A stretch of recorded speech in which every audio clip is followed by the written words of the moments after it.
Now we have a chair leg. It just needs some process to the end.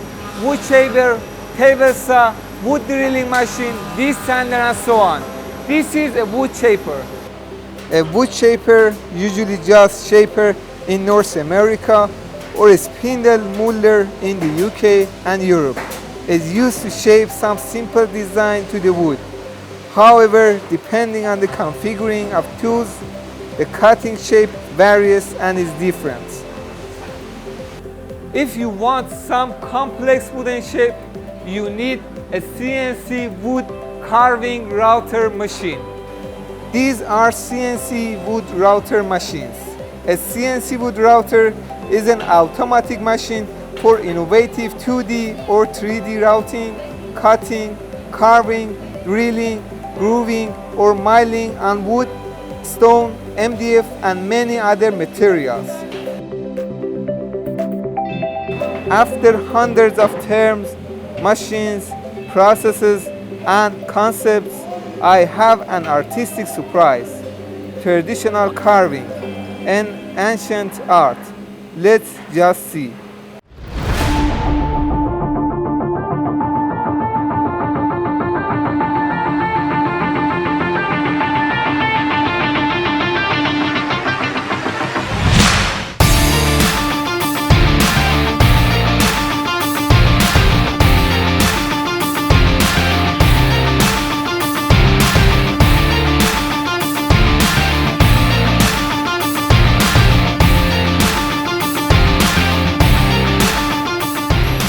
One of the critical operations in woodworking or carpentry is jointing. There are some creative jointing methods that carpenters have been using for 100 years. One of the oldest and strongest one is mortise and tenon joint. This is a tenon.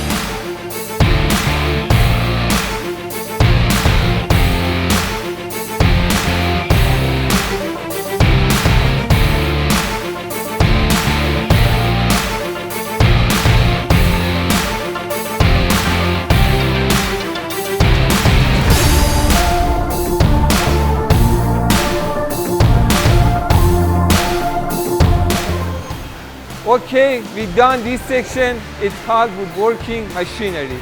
Now we put all the furniture items on the shelves. It is the final step of this section. Now we have hundreds of furniture items such as front rail, side rail, front legs, rear legs, arm support, press rail, etc. They are stored on shelves until they are needed. The other section I will show you is called woodworking assembly. But before we go to the following steps, I want to overview some common manufacturing methods.